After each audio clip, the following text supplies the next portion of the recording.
Je crois qu'on va commencer. Je me présente très brièvement, je suis François Carataille, je suis le tuteur académique de Jean-Marc Doyen. Si je m'étais attendu à me retrouver dans une position pareille, on se connaît depuis très longtemps. Et présenter Jean-Marc Doyen brièvement n'est pas simple, parce que Jean-Marc Doyen est un staccanoviste de la recherche, des publications, du travail. Allez sur academia.edu voir le nombre de publications qu'il a déjà engrangées. Je crois qu'on va tourner à 400, quelque chose comme ça, ou peut-être plus, je ne sais pas. Simplement vous dire que à 15 ans, il fonde le Cercle Amphora. C'est des temps de passage assez importants. Il a déjà à ce moment-là 2 pieds dans l'archéologie de terrain. Il va faire des études à l'ULB en protohistoire avec Pierre Bonenfant. Il va développer très vite 2 axes, en réalité. Je vais les donner, puis je commenterai. Un axe qui est tout ce qui est archéologie de terrain, avec une particularité, un intérêt particulier pour tout ce qui est l'archéologie des métaux. Et il y a alors un axe qui est celui par lequel nous connaissons le plus, qui est la numismatique. Et Jean-Marc est un relativement tout-terrain en numismatique. Il publie tout ce qu'il trouve, tout ce qu'il voit. S'il le fait depuis longtemps, ça veut dire qu'il a différents amours ou désamours. Il publie les trésors, évidemment, il en a publié combien beaucoup, mais il professe aujourd'hui que les trésors savouriens, c'est les monnaies isolées qui sont évidemment beaucoup plus symptomatiques et utiles à retracer la vraie circulation monétaire. Il aura développé des activités à la fois dans différents champs, je parle de zones géographiques, la Belgique et la Wallonie très certainement d'une part, mais depuis maintenant longtemps, il a un très grand engagement avec la France du Nord, avec les Ardennes, avec la Champagne. Il a publié, je crois qu'on arrive au bout des publications des collections de Charleville-Mézières, gentiment. Encore à faire, oui. Il vient de publier une œuvre absolument majeure parce que c'est un beau matériel, très bien. Il s'agit de toutes les monnaies trouvées à Reims, sur les chantiers de la ville de Reims. Et je salue des personnes qui ont fait la gentillesse et me font l'honneur de venir de France pour écouter spécialement cette conférence.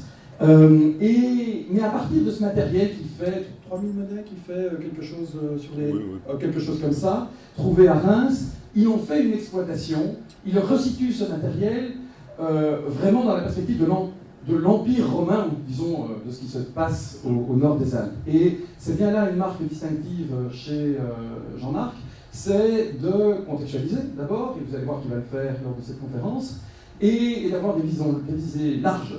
Ce qu'il veut aussi bien faire, c'est remuer la science établie, surtout si c'est des mandarins assis sur le chaise depuis un certain temps, depuis un peu trop longtemps à son goût. Ça, c'est un motif d'excitation toujours très réussi chez Jean-Marc. Il le fait très bien, en renouvelant régulièrement les problématiques. Alors, il aurait pu vous parler du Moyen-Âge, il aurait pu vous parler de la Rome impériale et du Bas-Empire, qui sont des domaines de prédilection, il est infiniment connaisseur. Mais ce soir, il va nous parler du monde celtique. Et vous êtes nombreux dans la salle, car le monde celtique a toujours attiré, a toujours fasciné, a toujours intéressé le public, toutes sortes de publics, et vraiment le grand public. Le titre de son conférence est intitulé « Émergence des États celtiques de Gaule-Belgique ». Et je pense, pour en avoir discuté à l'instant avec lui, que nous aurons droit d'abord à une mise en perspective historiographique.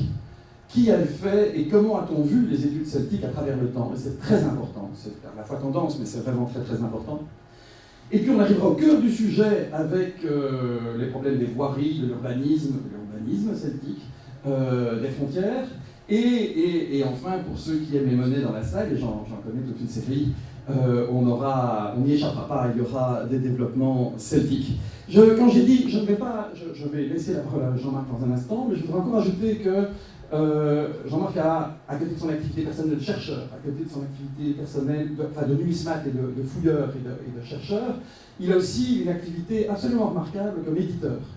Il a été à la tête évidemment des éditions Amphora, et ça, donc il a là une expertise qu'il a développée très jeune, avant 20 ans, mais il vient de, rénover, refonder le cercle d'études numismatiques, où il aura astucieusement, le cercle d'études numismatiques Bon, on dit ça ne sent pas trop son local, mais le E, c'est pour études.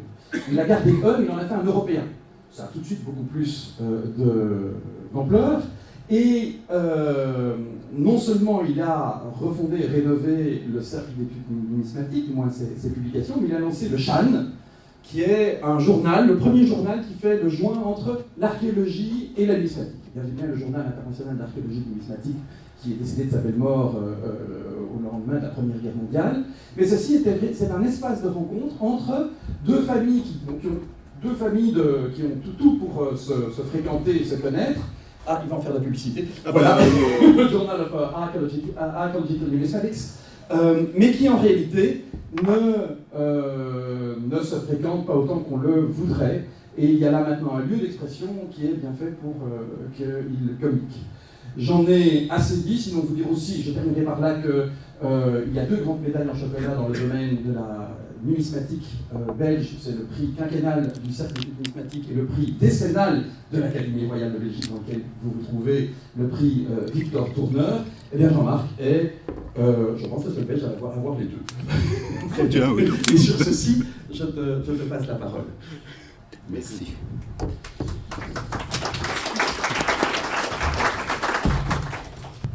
Bien. L'exposé que je vais vous présenter aujourd'hui risque de partir un petit peu dans toutes les directions, étant donné l'abondance, le foisonnement d'angles d'attaque. Je vais donc essayer d'évoquer pour vous le passage d'un État prédateur, donc qui vit de rapine essentiellement, les Celtes tels qu'on les voit, volent de richesses métalliques, de bétail, de femmes, d'hommes, afin d'en faire des esclaves, donc une rentabilité immédiate, passage vers un État qui est un État producteur. Alors, faute de temps, bon, les structures de l'État, je parle émergence des États, les structures de l'État elles-mêmes vont se limiter à quelques aspects relativement précis. Je ferai l'impasse sur les problèmes d'administration, enfin l'impasse pas totale, hein, j'en parlerai quand même un tout petit peu, mais je m'intéresserai plutôt à un autre aspect, c'est-à-dire l'organisation de l'espace. Hein, comment un ensemble de populations, ou une population, on va en parler dans un instant, arrive à organiser son espace de manière à avoir une vie qui va se prolonger dans le cas des REM, puisque ce sont essentiellement des REM que je vais vous parler, une vie qui va se prolonger sur un certain nombre de siècles. Donc c'est une surface très grande, hein, c'est une zone géographique qui est considérable, mais c'est une période également qui est relativement longue. Le tronçon, je vais vous présenter un tronçon qui est celui qui, grosso modo, va s'arrêter au moment de la conquête, hein, entre 57 et 54, grosso modo, pour les REM. Bon, il est bien évident que cette histoire des REM se poursuit après cette date, se poursuit et se développe. Bon, ce sont des idées que j'ai développées dans l'ouvrage dont François de Calataille a eu la gentillesse de faire de la publicité, hein, qui est un ouvrage qui date déjà d'il y a 5 ans, qui lui était consacré essentiellement au monnayage romain. Donc la numismatique va nous servir peut-être d'une sorte de trait d'union dans le matériel, puisque l'émergence d'un État demande des outils, et la monnaie est un outil vraiment considérable dans la façon dont une population qu'on peut estimer importante et relativement vague, relativement diffuse dans l'espace au départ, va organiser son terroir. Alors, mon intérêt, en fait, pour l'émergence de ces structures étatiques chez les REM, bon, c'est quelque chose de tout à fait amusant. Il y a une dizaine d'années, j'avais une discussion avec un étudiant de la faculté des lettres de Reims, et cet étudiant a eu droit à des remarques extrêmement acerbes de son professeur d'histoire romaine. Pourquoi ? Bien, tout simplement, dans un travail écrit, il avait parlé de la cité des REM à une période antérieure à César. Et le professeur en question avait dit non, c'est impossible, on ne peut pas parler de cité des REM avant l'apparition des Romains. Il faut dire la tribu des REM. Alors, la tribu des REM, bon, on pourrait penser à une espèce de survivance des tribus romaines, hein, qui existent encore à l'époque impériale. Non, absolument pas. Dans l'esprit du professeur en question, il s'agissait bien d'une tribu. Donc on s'imagine les Rèmes, vivant dans des espèces de paillotes, le soir dansant à moitié nu autour de totems, après une journée passée à couper des têtes et éventuellement avoir pratiqué des sacrifices humains, comme on l'évoquait souvent au XIXe siècle, voire même du cannibalisme. Bon, chose amusante, les sacrifices humains ont réellement existé chez les Rèmes et sont documentés par des fouilles relativement récentes dont je parlerai occasionnellement au cours de l'exposé, entre autres à Assy-Romance, où on a des cas vraiment bien avérés d'une dizaine de personnes qui ont été sacrifiées et conditionnées d'une façon assez spéciale. Ce sont des corps qui ont été séchés, donc qui ont été séchés dans des boîtes de manière à garder une forme assez spécifique. Alors, après cette réaction vis-à-vis de l'étudiant, je me suis dit, enfin, comment est-ce possible qu'un professeur, quelqu'un qui est chargé de transmettre un savoir à des étudiants qui eux-mêmes seront chargés de propager ce savoir en question, arrive à raconter de telles âneries? C'était il y a 5 ou 6 ans, donc c'est relativement récent. Le professeur en question, on ne peut pas dire que ce soit quelqu'un de l'ancienne école, c'était quelqu'un encore de relativement jeune. Donc ça donnait une espèce de thermomètre, disons, une manière de pouvoir jauger l'état de la méconnaissance des archéologues classiques vis-à-vis de faits protohistoriques. Et ces faits protohistoriques, qui sont quand même bien connus, ou bien qui commencent à être bien documentés, sont accessibles assez facilement. Le nombre de publications est vraiment considérable. Donc quelqu'un qui veut se fatiguer un tout petit peu n'ira pas parler de tribus en parlant de ces populations protohistoriques. Alors, les Rèmes, donc là on parlait des Rèmes, les Rèmes c'est 15 000 km², avant César c'est 1 200 000 habitants. 1 200 000 habitants. Alors comment est-ce que un État, parce que je vais vous montrer, c'est bel et bien un État, comment un État pareil, couvrant une superficie qui correspond grosso modo à la région de Champagne-Ardenne actuelle, qui a gardé plus ou moins les contours, a pu survivre depuis. Les premières traces que l'on a de cette organisation étatique remontent certainement aux alentours de 400, si pas un petit peu plus tôt, et s'arrête, finalement, ne s'arrête pas, puisque la Champagne-Ardenne existe encore de nos jours. Donc, comment peut-on imaginer qu'un tel ensemble puisse vivre hors d'un système étatique extrêmement structuré? Ceux qui me connaissent un petit peu, et François l'a rappelé,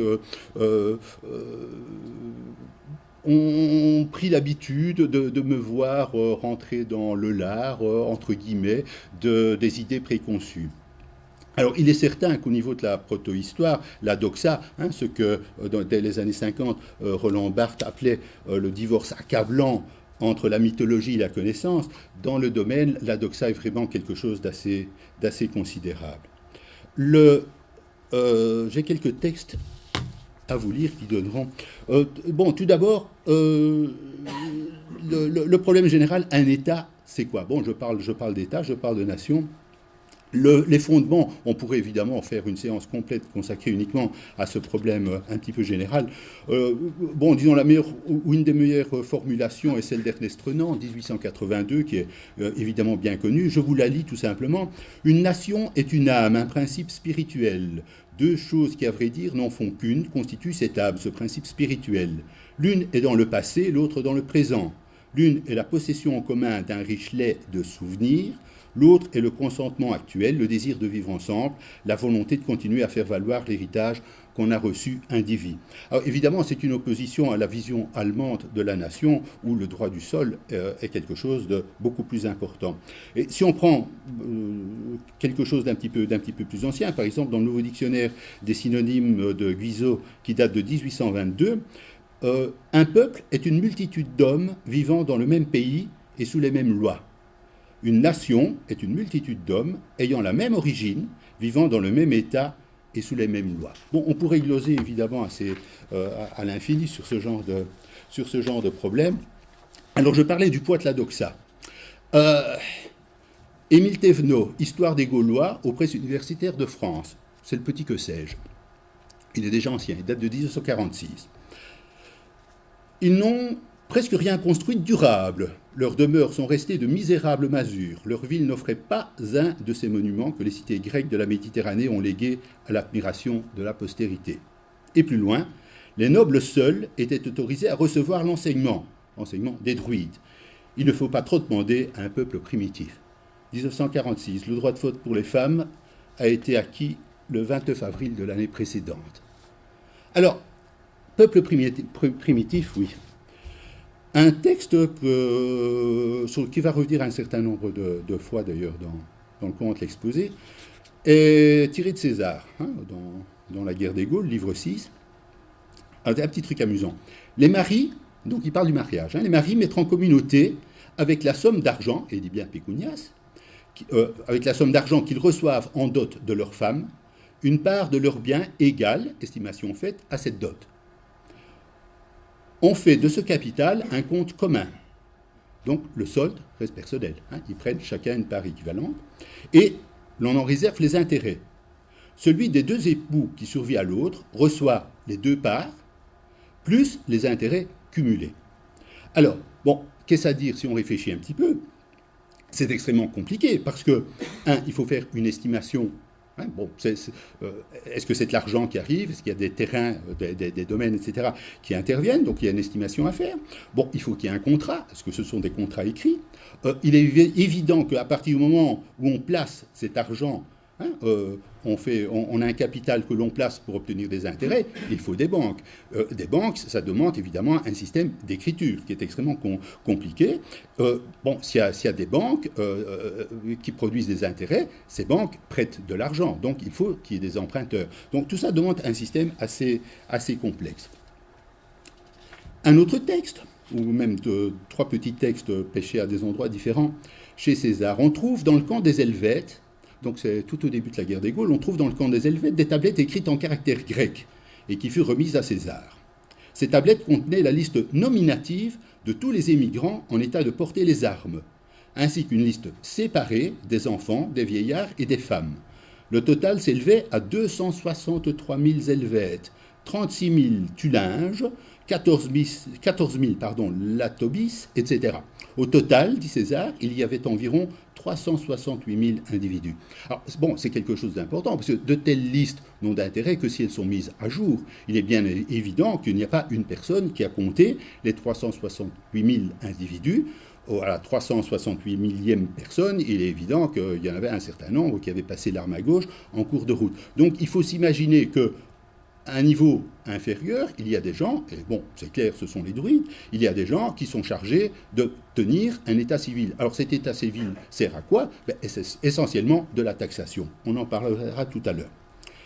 Parlant des druides, les druides n'ont point coutume d'aller à la guerre, ni, et ça c'est intéressant, de payer des impôts comme le reste des Gaulois. Ils estiment que la religion, donc ça c'est un petit peu plus loin, ils parlent de leur enseignement, ils estiment que la religion interdit de confier ses cours à l'écriture, alors que pour le reste en général, pour les comptes publics et privés, César insiste bien, comptes publics et privés, ils se servent de l'alphabet grec. Et encore un petit peu plus loin, ça c'est l'avantage, disons l'intérêt de reprendre César avec un type de lecture tout à fait différent, qui n'est pas de l'histoire militaire, mais c'est de glaner à gauche et à droite des éléments qui sont plutôt socio-économiques. Bon, il parle des Édouins, du Mnorix avait obtenu à vil prix la perception des péages et autres impôts des Édouins, parce que lorsqu'il enchérissait, personne n'osait enchérir contre lui. Par ce moyen, il avait accru son patrimoine, il entretenait une nombreuse cavalerie qui l'entourait. Donc il a ses propres gardes du corps. Mais bon, c'est intéressant, parce que ça montre que les charges fiscales, chez les Édouins au moins, et c'est probablement quelque chose d'assez généralisé, ces charges étaient du fermage. Donc on achetait les charges à charge, excusez la répétition, à charge du fermier général de récupérer son investissement, donc le capital investi, plus des bénéfices honnêtes ou moins honnêtes. Cela signifie également que celui qui achète la charge paye un certain nombre de fonctionnaires, parce qu'il est bien évident qu'une cité comme celle des Édouins, qui est quand même quelque chose d'extrêmement important d'un point de vue géographique et d'un point de vue démographique, ça demande une administration qui est quand même développée en nombre de personnes. À certains endroits, on parle de plusieurs dizaines de milliers de suivants, en fait, de ces grands personnages de l'État. Ces suivants, en fait, sont simplement des fonctionnaires qui en dépendent. L'angle l'angle d'attaque que je vais prendre, oui, voilà petit exemple. On parlait tout à l'heure de banque. En haut, à droite, une monnaie fourrée. En bas, à gauche, un stataire à l'œil. Donc, c'est un stataire des RM qui porte un grand coup de cisaille. Coup de cisaille qui était apposé pour vérifier si la monnaie était bonne. C'est une monnaie de la collection du cabinet des médailles de Bruxelles. Alors, c'est intéressant parce que ça indique qu'il existe un contrôle qui est effectué. Est-ce par les banques? Est-ce que, peut-on imaginer des changeurs, des banquiers, des numéraries dès cette époque? C'est vraisemblable parce qu'en Gaule circulent au même moment des monnaies de masse, donc de poids, de masse différentes, mais d'allois différents, qui n'ont pas la même valeur intrinsèque. Ces monnaies qui pénètrent dans des territoires étrangers doivent être estimés. Hein. Si un Nervien traverse la frontière et se rend chez les REM avec sa propre monnaie, avec des stataires nerviens, il faut que s'il veut faire des affaires, entre guillemets, avec les REM, il y ait une estimation comptable. Ou bien ces monnaies valent la même chose, ou bien on estime que les différences sont telles que un stataire égale un stataire, mais bon, c'est vraisemblablement pas le cas, donc il faut qu'il y ait tout un système de repérage de la monnaie, de pouvoir identifier la monnaie, donc d'avoir une estimation de sa masse, ça peut être fait facilement, et de son titre. Là, peut-être qu'il y a des documents qui circulent qui, comme au Moyen-Âge, permettent de déterminer quel est le titre de la monnaie, mais également la possibilité de repérer des falsifications. Alors, autre élément intéressant, toujours dans ces problèmes d'a priori, etc., Brennus, Vae Victis, on est en 390 avant Jésus-Christ, hein, vous connaissez l'histoire, le siège du Capitole, les Romains sont battus à plat de couture, et Brennus exige une rançon pour partir de 1000 livres d'or. Bon, les Romains réunissent l'argent, réunissent l'or, et au moment de faire la pesée, ils se rendent compte que les poids sont faux. Les Romains commencent à râler en disant « Oui, mais bon, il y a 1000 livres d'or, ça ne fait pas le poids. » Et Brennus, très fâché, jette son épée dans la balance en disant « Vae victis, hein, malheur aux vaincus. » Bon, vous êtes battus, vous n'avez pas à discuter. Alors, qu'est-ce qui est intéressant dans cette histoire? Bon, est-ce que ça a existé, est-ce que ça n'a pas existé? Le problème n'est pas là, finalement. L'intérêt, disons, de la chose, c'est que ce texte, soit Brennus l'a prononcé en gaulois, mais il ne nous a pas été rapporté en gaulois. Il nous a été transposé ou traduit en latin. Soit il a prononcé en latin, ce qui est tout à fait plausible. Disons, ces hauts dignitaires gaulois probablement maniaient d'autres langues que le celtique. Mais bon, le problème n'est pas là. C'est que l'information en question nous vient de Tite-Live. Tite-Live, né à Padoue, italien, qui écrit pour des Italiens.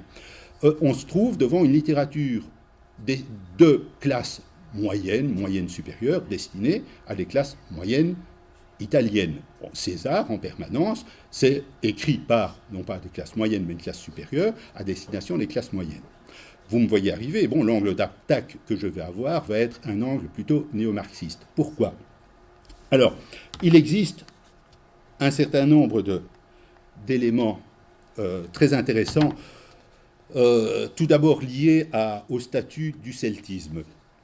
Alors vous n'ignorez pas les relations extrêmement troubles que le celtisme et le pangermanisme ont pu avoir avec l'extrême droite, à date relativement ancienne, hein, dès le 19e siècle. On va voir quelques exemples dans un instant, mais également au 20e siècle.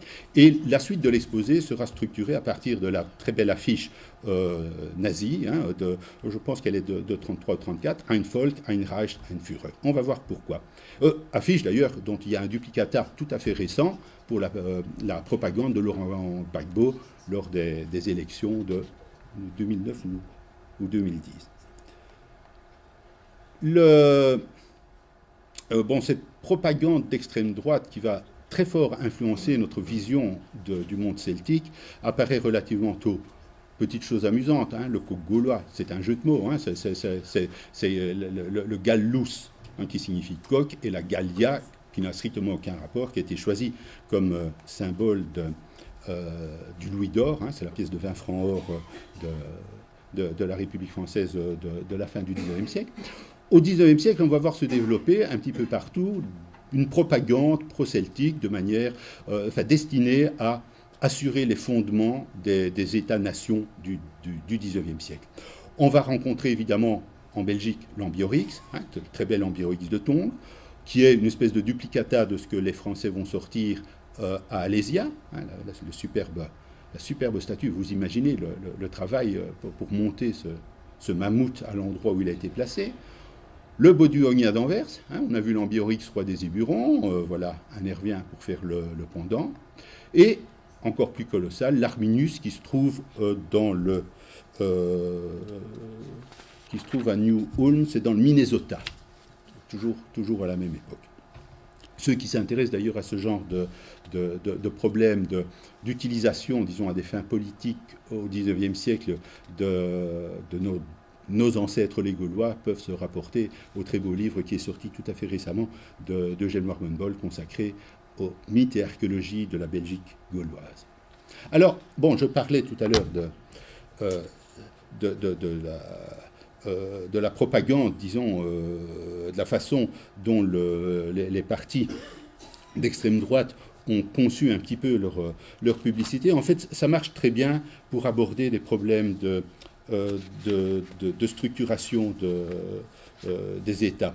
Pourquoi? Tout simplement, nous allons avoir les trois grandes composantes, sur lesquelles ils ont lourdement insisté, les trois grandes composantes qui sont un peuple, l'aspect ethnique, le Einreich, l'aspect géographique, la détermination d'un État avec ses frontières, et bon, un guide, là, disons, un système politique de façon tout à fait générale.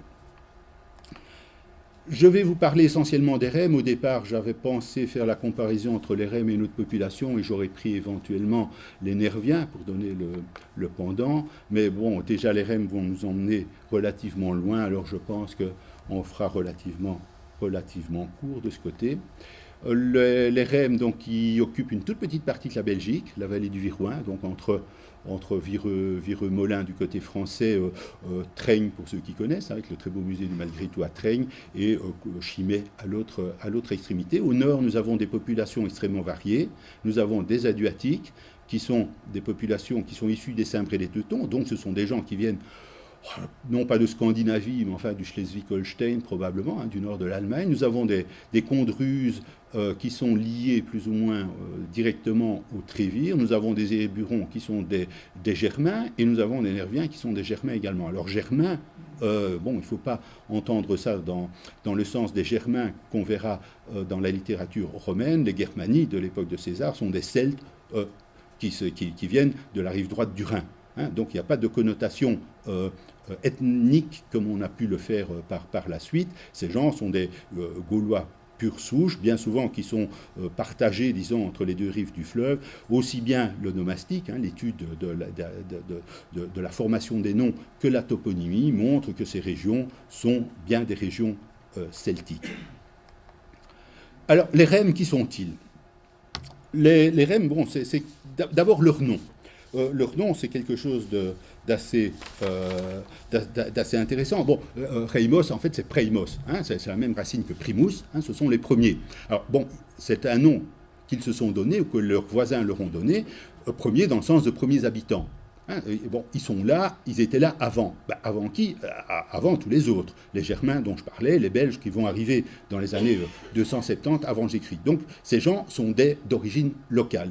Et pour bien le faire sentir aux autres, ils ont choisi ou se sont fait attribuer un nom qui permet de les distinguer des autres. Alors, pourquoi doivent-ils être distingués? Bon, clairement, les REM sont quelque chose à part. Quand César arrive en Gaule-Belgique, bon, il vient du territoire des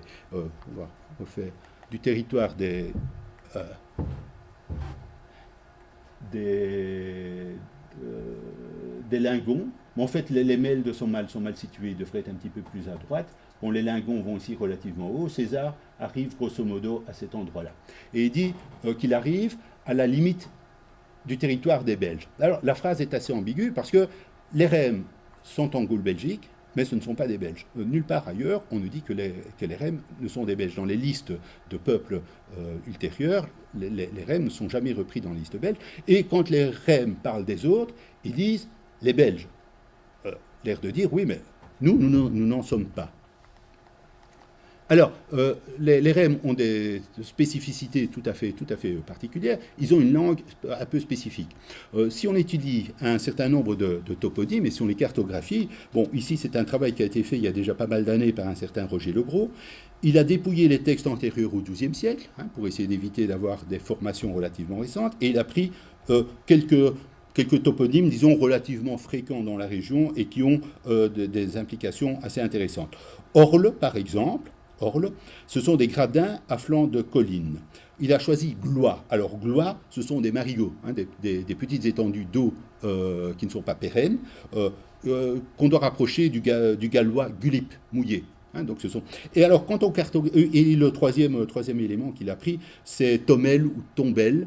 Simplement, bon, le mot est tout à fait évident. Ça représente des tertres funéraires de l'âge du fer ou de l'âge du bronze. Alors, bon, on voit très bien une zone de concentration. Il est bien évident que ce dépouillement a été fait pour les autres régions, sinon ça n'aurait pas de sens. Donc la concentration qui est là est tout à fait évidente.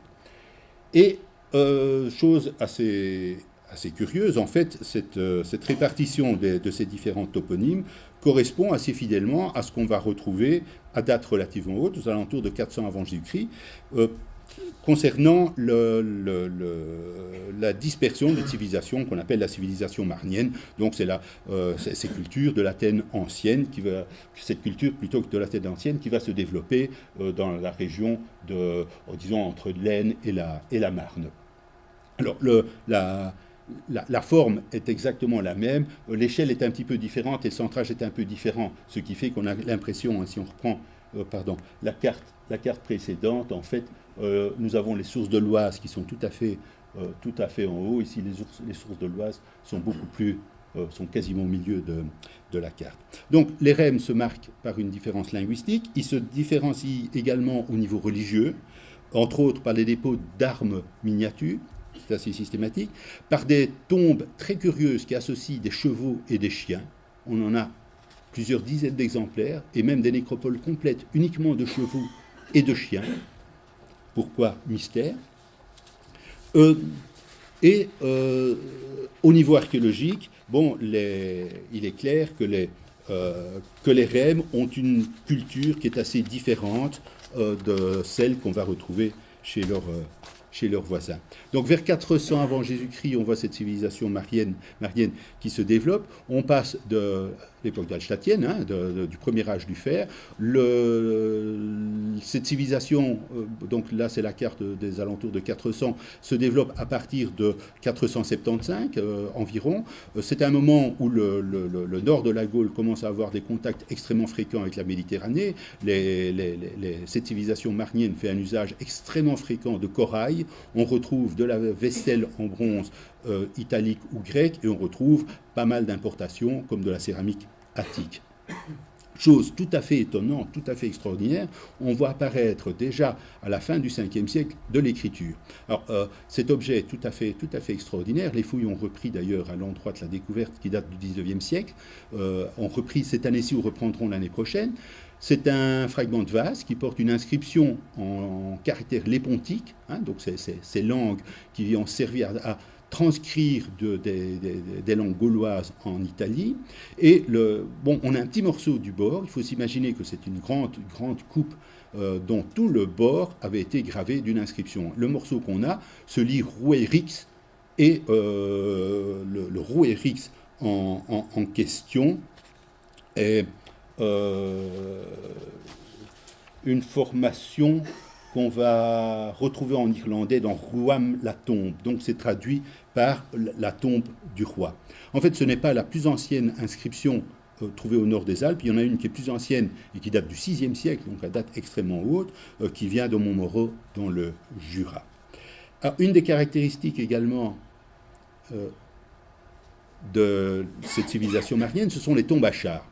Alors les tombes à chars sont relativement bien cernées d'un point de vue géographique. On en trouve un petit peu ailleurs, mais bon, disons, on a une concentration quand même relativement importante. De nouveau, cette carte, la forme générale, correspond assez fidèlement à ce qu'on a vu aussi bien dans la diffusion générale de la civilisation, mais également des toponymes. Donc on reste dans un centrage géographique relativement proche. Et ces tombes, en fait, ont été interprétées au XIXe siècle comme des tombes de guerriers. Alors effectivement, donc ce sont des tombes qui contiennent des chariots complets. Hein. Le défunt est inhumé sur le brancard du char en question. Les plus anciens ont 4 roues, les plus récents ont 2 roues, c'est le cas ici. Et ces tombes sont souvent des tombes de guerriers. Malheureusement, il y a également des tombes de femmes et même des tombes d'enfants des 2 sexes. Alors en faire systématiquement un marqueur social en faisant la relation entre un statut des gens qui sont enterrés avec une épée, bon, quels sont les gens qui portent encore une épée actuellement? Ce sont les académiciens. Bon, est-ce que c'est une aristocratie guerrière? Je ne suis pas trop sûr. Enfin, du moins, j'espère.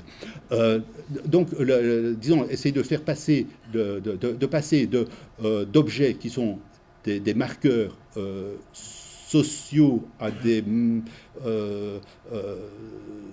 des choses qui sont beaucoup plus précises sur le rôle réel des personnes en question, c'est un système évidemment qu'on a abandonné, d'autant que ces chariots n'ont rien de chars de guerre, ça ressemble plutôt à de gros chariots de ferme. Et on a découvert d'ailleurs des choses tout à fait amusantes de chariots récupérés. Donc le chariot était indispensable au moment des funérailles, et on a pas mal de cas où on voit très bien qu'on a rouvert la tombe quelques années après, quand le corps de l'inhumé avait disparu, pour récupérer le chariot et le réutiliser dans des tombes. On a des cas où on a des morceaux d'un chariot qui correspondent à l'essentiel du char en question qu'on retrouve dans la tombe à côté. Hein, bon, là, voilà. Alors, bon, là aussi, c'est un petit élément qui nous servira en cours de route, c'est la chronologie latine, la partie la plus récente. Donc, on a divisé ça par des lettres, hein, A, B, C, D. Le passage entre César, hein, l'Athène 2A et l'Athène 2B, bon, c'est suivi d'un gallo-romain, et on voit se développer l'Athène C1, C2, D1, D2, vous avez les dates, mais je tâcherai au fur et à mesure de vous donner quand même les dates en question. Alors, les tombes à chars dont je parlais il y a un instant débutent vers 475 et disparaissent assez subitement, d'ailleurs dans les années 380-370. Bon, que se passe-t-il à ce moment-là? On constate, et là on est bien documenté, parce qu'on a fouillé plusieurs dizaines de milliers de tombes depuis le XIXe siècle, souvent très mal d'ailleurs, dans la région marnienne. On dispose d'informations assez importantes sur la démographie, et on se rend compte qu'il y a une chute brutale de la population aux alentours justement de ces années 380-370. Qu'est-ce qui se passe? Les gens sont partis. Où sont-ils partis? Simplement, le club méditerranéen a ouvert 2 succursales, une en Grèce et surtout une en Italie du Nord. C'est à ce moment-là qu'on va retrouver notre ami Brennus, qu'on a vu tout à l'heure. Et en fait, cette zone de Champagne se vide, mais très très rapidement de sa population, sauf dans 2 zones. Alors, non, je crois que je n'ai pas de carte.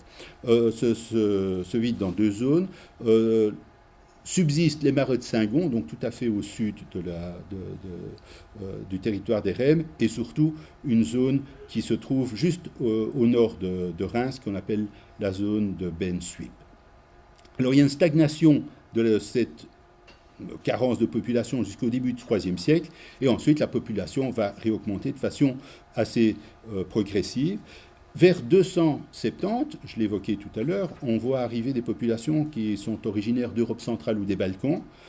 C'est une population qui est assez différente. À ce moment-là, on voit disparaître les inhumations chez les Rèmes au profit des incinérations. Donc cette fois, on brûle les corps.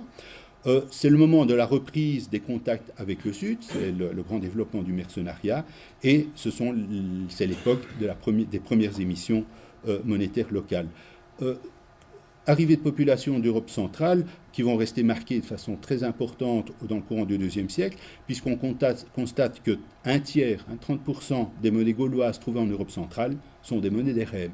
Donc jusqu'à date très tardive, jusqu'aux alentours sans doute des années 80 avant Jésus-Christ, il subsiste des contacts extrêmement étroits entre les Rèmes et la Tchécoslovaquie actuelle, disons.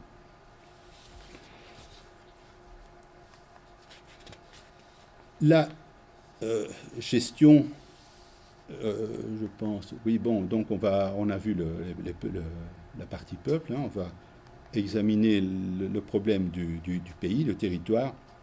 Alors un territoire, évidemment, se définit par des frontières. Ces frontières sont liées essentiellement aux ressources. Ce sont des ressources en hommes ou des ressources en matières premières. Nous avons la chance de disposer d'un certain nombre de toponymes qui sont des toponymes très intéressants, qui sont des formations en Eikwo-Randa. Alors en Eikwo-Randa, bon, il y a une littérature vraiment considérable concernant cette formation linguistique. Apparemment, on l'a fait revenir on retrouve le même terme de rant en irlandais, en vieil irlandais, qui signifie pas, qui pourrait avoir survécu dans le terme de rang ou randon, qui sont des tertres servant de limite au territoire communal. Alors, ici on a la partie sud-est du territoire des Rèmes, et on va constater l'existence de toponymes assez curieux situés aux frontières. Eurante, Uran, Norante, Eurante, Changuéran, Arante. Bon, ces éléments, en fait, sont fort importants. On va le voir dans un instant concernant la Belgique, d'ailleurs. Pour le sud-ouest, donc c'est un des petits morceaux de ce que je viens de vous montrer, on a un élément supplémentaire. En fait, on a toujours supposé que le découpage ecclésiastique qu'on retrouve encore au XVIe siècle a été une récupération des subdivisions qui avaient été imposées par l'Empire romain, qui elle-même reprenait le découpage en tribus ou cités gauloises d'avant la conquête. Alors, bon, ça marche bien partout, sauf là pour lequel on a de la documentation épigraphique qui est relativement précise. Donc c'est à prendre avec avec beaucoup de précautions. Mais il y a des endroits où ça marche extrêmement bien. Alors j'ai pris l'exemple de Perthes. Donc là on est au sud-est de Saint-Dizier, en Haute-Marne. Et un texte, c'est le testament de Saint-Rémy, qui date de 533, signale que Saint-Rémy a offert, je ne sais plus trop à qui, un certain nombre de paroisses qui dépendent de Joinville. Joinville, je crois que c'est une des communes qui est ici. Et on dispose de sources médiévales qui donnent les limites des différentes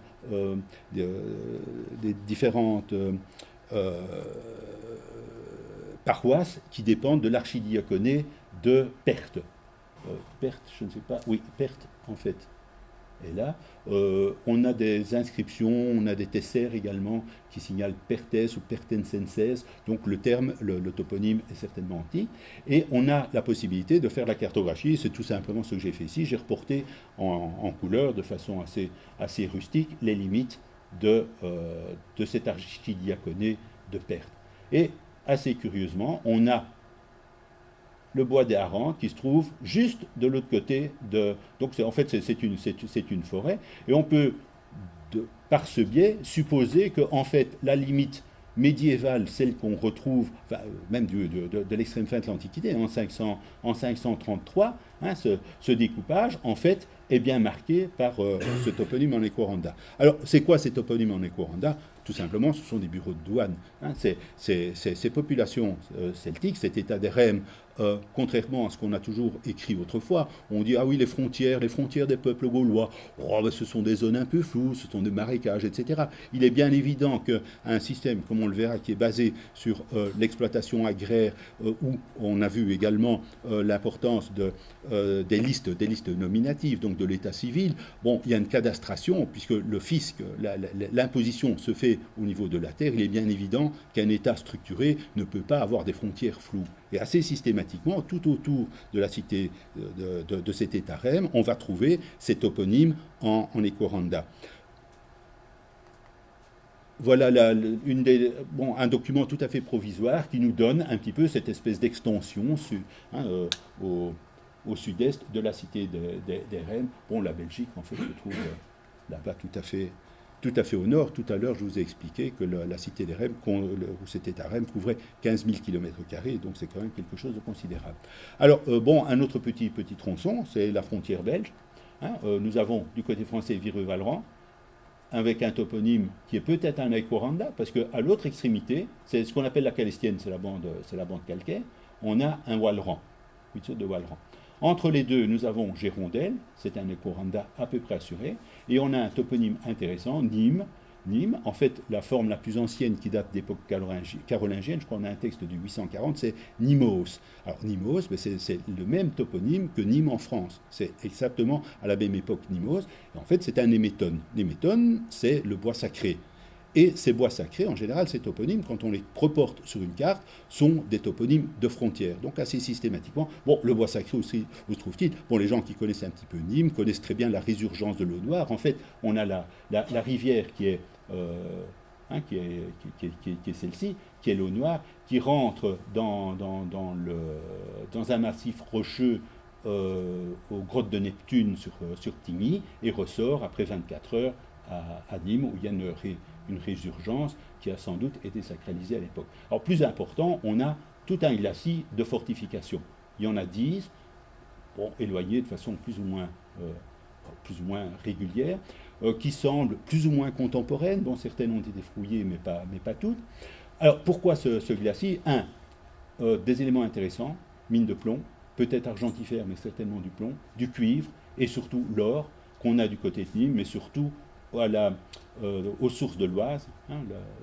L'Oise prend sa source ici, à Macnoise. Cet or qui semble avoir été utilisé, bon, les études sont en cours actuellement, pour montrer que le monnayage des rèmes a été réalisé à partir d'or natif originaire de cette région des sources de l'Oise. Alors, toponyme extrêmement important, Isaro-Magus, beaucoup de discussions pour savoir, c'est Macnoise.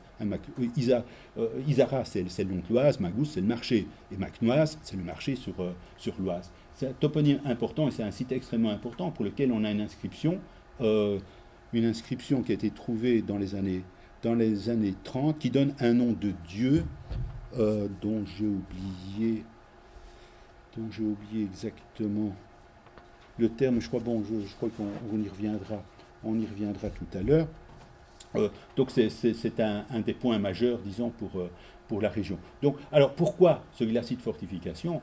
Au nord, nous sommes chez les Aduatiques. Les Aduatiques, je vous en ai parlé tout à l'heure, c'était les descendants des Cimbres et des Teutons qui sont arrivés dans les années 110 à 101 avant notre ère, peuple extrêmement belliqueux, qui sont pourtant soumis aux Éburons. Là, il y a ce qu'on appelle une sympolitéa, une union des deux peuples, une union politique. De toute évidence, les contacts ou les rapports entre les Rèmes au sud et les Aduatiques sont très mauvais, ce qui explique pourquoi cette espèce de glacis de fortification qui protège l'or, évidemment. En revanche, un petit peu plus loin, nous sommes chez les Nerviens.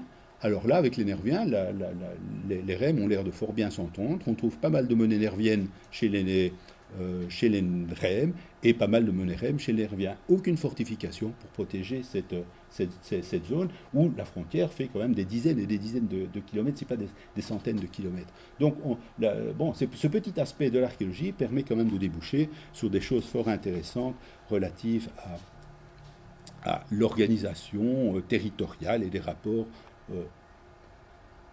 entre les différentes populations. Bon, ça c'est l'aspect extérieur, les frontières. Les pagis, là on entre dans l'organisation interne, la structure interne des populations.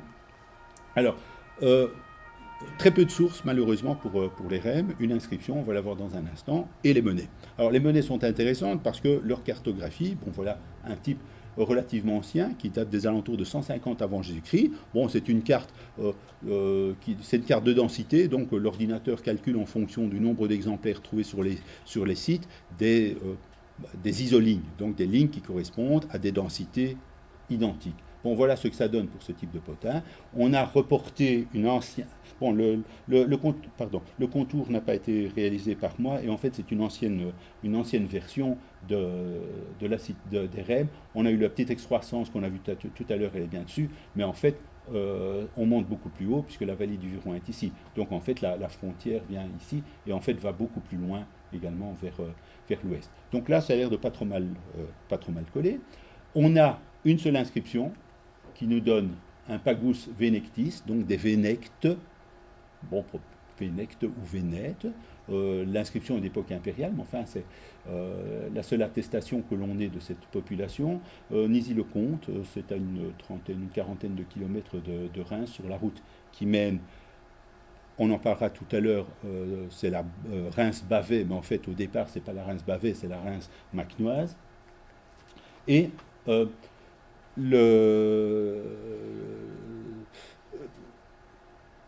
oui, nous avons des informations médiévales concernant cette subdivision intérieure, disons, du territoire des Rèmes. Une étude qui a été faite au 19e par Longnon, c'est le travail classique, donne 7 pagis pour le diocèse de Reims, auquel il faut ajouter Châlons. Bon, Châlons est un problème assez compliqué, on ne rentrera pas dans les détails. Châlons, c'est du Catuvelloni, avec du Catalonos, donc c'est le marché des Catalonies. C'est un morceau des Rèmes qui est détaché de la cité des Rèmes au début du IVe siècle et qui aura une vie indépendante. Mais à l'origine, la répartition des monnaies montre très bien que nous sommes chez des Rèmes purs et durs.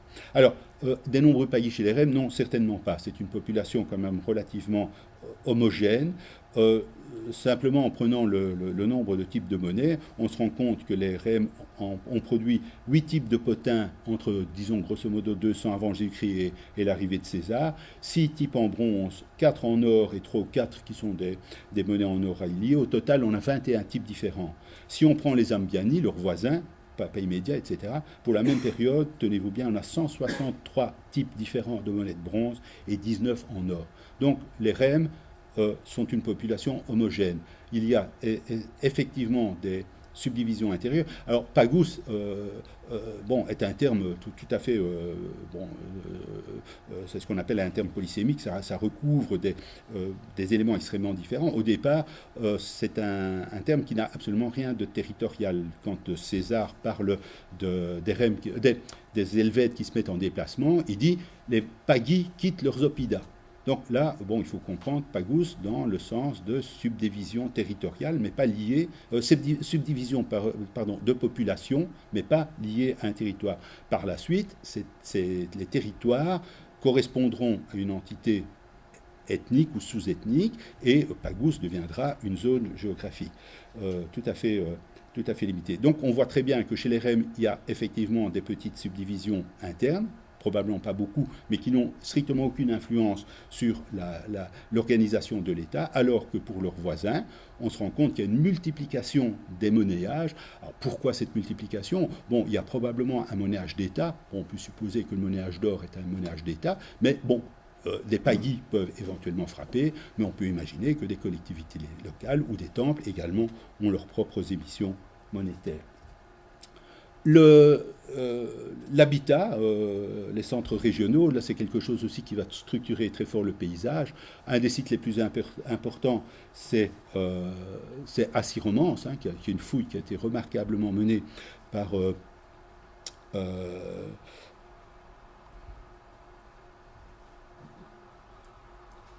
ne retrouve plus le nom. Par Bernard Lambeau, pardon, il m'en voudra éternellement, Bernard, qui a été remarquablement mené par Bernard Lambeau. La fouille s'est arrêtée il y a quelques années seulement. Le site est important, il se trouve sur la route qui mène de Reims à la Meuse, dont on parlera tout à l'heure. À proximité, on n'a pas le nom ancien, mais à proximité, d'après les inscriptions, on a un site qui s'appelle Noviomagus. En gaulois, c'est le nouveau marché, Noviomagus, qui doit se trouver vraisemblablement du côté de Saint-Loup en Champagne, donc on est à quelques kilomètres à peine d'Assy-Romance. Alors, Assy couvre une vingtaine d'hectares environ, et la première phase est datée des alentours de 180 avant Jésus-Christ. Autre site extrêmement important, Condé-sur-Suippe-Variscourt, c'est un méandre de l'Aisne, c'est très grand, ça fait 170 hectares de superficie, et c'est un site qui a une durée de vie extrêmement courte. Il apparaît vers 130 et disparaît vers 90 avant Jésus-Christ. Donc ça vit une génération. La création est peut-être liée aux invasions des Cimbres et des Teutons entre 114 et 101, comme je l'ai dit tout à l'heure. On reviendra sur le plan tout à l'heure. Le dernier site est important, disons, dont je voulais parler, c'est Vendresse. Alors Vendresse, on a toujours l'attestation dans le testament de Saint-Rémy de 533, dont je parlais tout à l'heure, sous le nom de Vindonissa. Alors ceux qui s'intéressent un petit peu à l'archéologie romaine connaissent très bien Vindonissa en Suisse, Vindisch. Donc c'est le même toponyme celtique. C'est un site qui couvre environ 25-30 hectares, qui apparaît. Alors là, on arrive dans des dates tout à fait extraordinaires.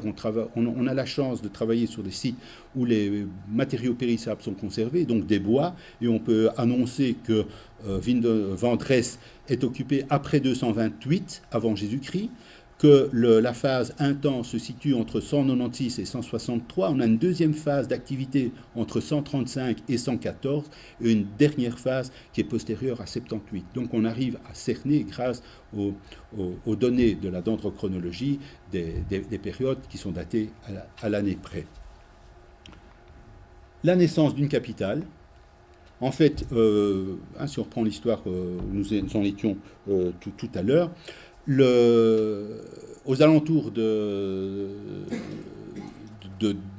début du IIIe siècle, la population commence à réaugmenter de façon assez considérable, et vers 200 avant notre ère, on a une implantation qui est vraiment considérable dans le nord de Reims. Bon, Reims, en fait, très curieusement, ce qu'on appelle le bassin de Reims, qui fait 30 km sur 40 environ, est à peu près vide de ces sites.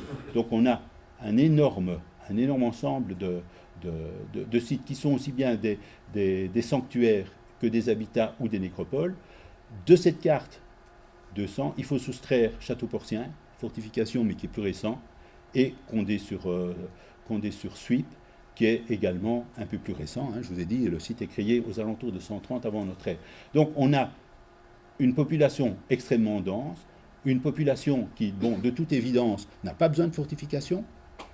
On vit de façon pacifique à ce moment-là, avec une démographie qui est tout à fait galopante. Donc, à ce moment-là, aux alentours de 200 avant Jésus-Christ, on a vraiment toutes les conditions qui sont réunies pour l'émergence d'États structurés.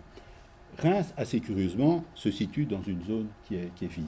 Si on examine le type de trouvailles qu'on peut trouver, on pourrait multiplier ces cartes à l'infini. Par exemple, ici, on a cartographié différents types d'objets de luxe, des poêles qui sont des poêlons en bronze d'origine italique, des cruches en bronze également, et des amphores, essentiellement des amphores à vin.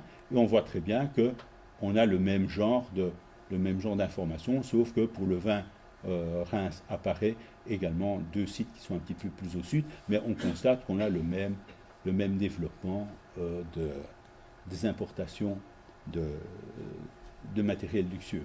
Alors Reims, aussi pour faire bref, là on pourrait y passer pas mal de temps, se situe le long d'une petite rivière qui est la Vesle, qui passe ici, qui est limitée au nord par la Suippe et par la Retourne, et qui définit un bassin. On voit très bien la façon dont les parcelles sont organisées. Autrefois, on avait essayé de retrouver des indications d'un parcellaire, et en fait, tout ce parcellaire de champs très allongé est clairement médiéval, 12e, 13e siècle apparemment. Alors, Reims est un site assez atypique, qui est un site considérable d'un point de vue superficie, qui est un site de fond de vallée. Ce n'est pas un oppidum de hauteur, mais c'est un oppidum de fond de vallée.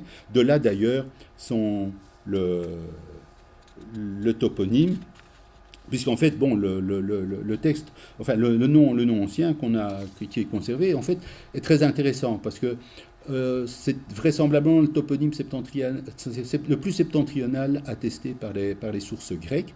On a Dourikortora, qui est attesté par Strabon, mais qui, à première vue, recopie des textes de Poséidonius de Rhodes. Ça, on pourrait en parler également tout à l'heure. Strabon, qui dit d'ailleurs, qui parle de Reims, du Rocortorum, en tant que métropolis, au même titre que Marseille, Nîmes et Clermont-Ferrand. Donc pour Strabon, en Gaule, il y a 4 grandes villes, dont Reims. Alors le toponyme, du Rocortorum, on a un Duro Duron, c'est la porte, et par extension, c'est un espace fermé. En général, on traduit par place du marché ou forum. forum ou agora, et cortorum renvoie à une racine verbale cor qui signifie fermé et qu'on traduit plutôt par un enclos plutôt qu'une enceinte. Donc, Duricortorum serait un grand marché limité par une enceinte. Et en fait, l'archéologie montre très bien que c'est effectivement le cas. Alors, ici, j'ai fait l'impasse tout au début sur un certain nombre de choses au moment où j'ai parlé en fait du Vae Victis. C'est une aberration d'utiliser une terminologie romaine pour parler de faits qui se développent. Là, on est vers 200 avant Jésus-Christ. L'inscription, on était vers 400. Vers 400, Rome existe, évidemment, Rome existe, mais à la limite, c'est un gros village. Quand on pense que le premier monnayage des Rèmes, dont on va parler tout à l'heure, débute à peu près au même moment que les premières émissions romaines, on est aux alentours de 326, les premières monnaies romaines, les Romains sont totalement incapables d'en produire. Ils doivent faire appel à Naples, et les Napolitains, est-ce par hasard, indiquent le nom des Romains en grec, Romaion, la monnaie des Romains. Et donc, il faut considérer que ce peuple de paysans est à la limite de pouvoir utiliser de la monnaie. Donc, utiliser un vocabulaire romain, on a traduit du Rhône, place du marché, forum, non, c'est agora. Alors, si on reprend en fait toutes les informations qu'on peut avoir, le système politique des Gaulois et des Rèmes en particulier, on a une assemblée qui est une ecclésia, l'assemblée des citoyens, qui décide en général de la guerre, c'est essentiellement leur charge, qui élit des archontes, dont le polémarque qui est en charge des affaires militaires et des stratèges, et on a, chez les Rèmes et chez les Gaulois en général, une boulée, ce que César appelle un sénat, qui est une assemblée restreinte des citoyens chargés des lois de la cité. Ils sont 400 à Athènes, ils sont 600 chez les Rèmes, et en fait, les 600, en fait, c'est une copie de ce qu'on retrouve à Marseille à la même époque. Marseille, dont la boulée est dirigée par 600 participants qui sont appelés les Timouks. Alors, chez les Rèmes, la boulée élit 2 archontes, ce qu'on appelle des vergobrés. Ce sont des archontes annuels, qui ont des droits assez importants au niveau de la justice, puisqu'ils ont, disons, entre autres, le droit de vie et de mort sur leurs concitoyens. On a des noms, César nous en donne 2, on a un certain Iccius et Andecomborius en 57, donc là on a le couple de magistrats, les deux archontes pour l'année 57. On a pour la même année 57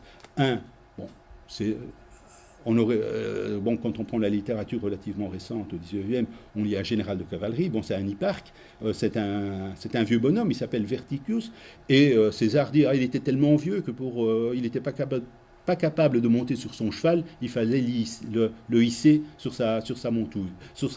Seulement, Gaulois est fier de l'être, il voulait absolument être des combats, donc vraisemblablement on l'attachait à sa selle de manière à ce qu'il puisse quand même participer au combat. Et on a un autre couple de ces magistrats, de ces vergobrés, que le terme est repris chez les Éduins, un petit peu plus tard, les monnaies on les verra tout à l'heure, ce sont 2 personnes qui s'appellent Leucotios et Vocarantos.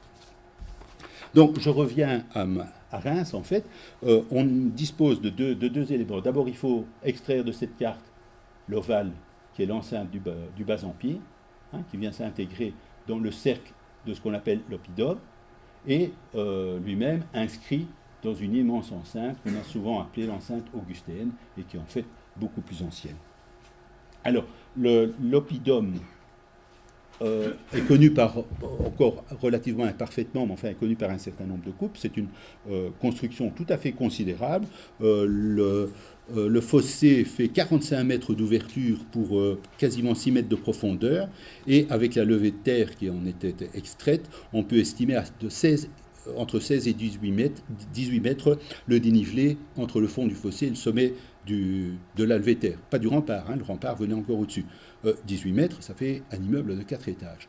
Vous imaginez, c'est quasiment un fossé anti-char. Cet oppidum intérieur couvre une superficie d'environ 90 hectares et recouvre des couches d'habitat qui sont datées de façon encore relativement imprécise, au plus tard vers 75-70 avant notre ère et vraisemblablement plutôt dans les années 80-90 avant Jésus-Christ.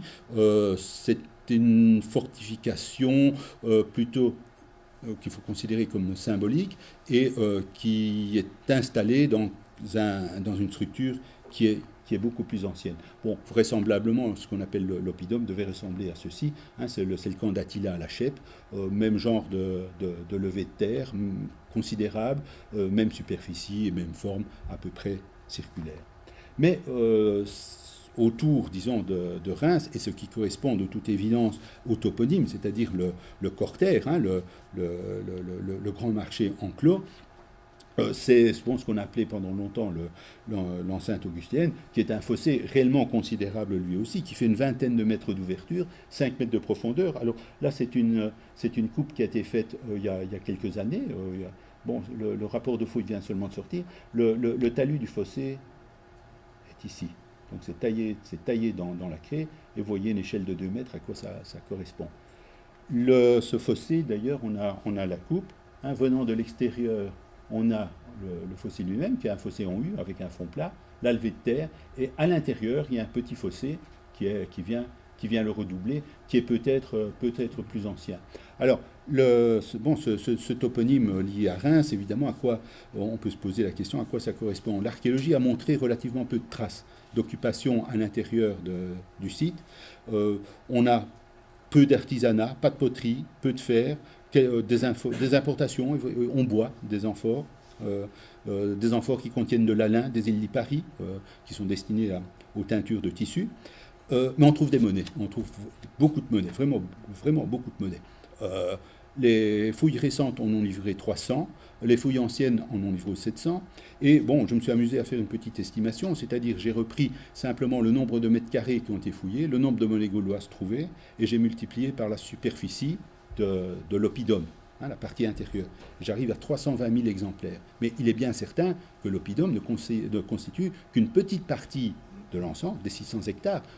La grande enceinte que nous avons vue tout à l'heure, elle fait... pourquoi ? Voilà, cette grande enceinte fait 9 km de long, hein, 600 hectares, c'est considérable. À l'époque romaine, c'est la première ville en superficie après Rome.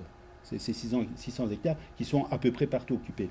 À l'époque gauloise, les 600 hectares causent un certain nombre de problèmes. Il n'y a pas de mort. Jamais personne n'est mort à Reims à l'âge du fer. Donc systématiquement, toutes les nécropoles sont rejetées à l'extérieur. Alors bon, qu'est-ce qui se passe à l'intérieur ? Il y a une grande zone, une espèce de zone franche, dans laquelle on vit relativement peu, très peu de bâtiments, des petites structures qui sont relativement floues, peu de céramique, des traces d'élevage, de l'élevage industriel, du porc en très grande quantité. Hein, les sources littéraires d'époque romaine indiquent que les jambons d'Érème étaient fort appréciés à Rome, mais déjà à l'époque on avait de l'élevage industriel, et surtout on a l'utilisation de la monnaie.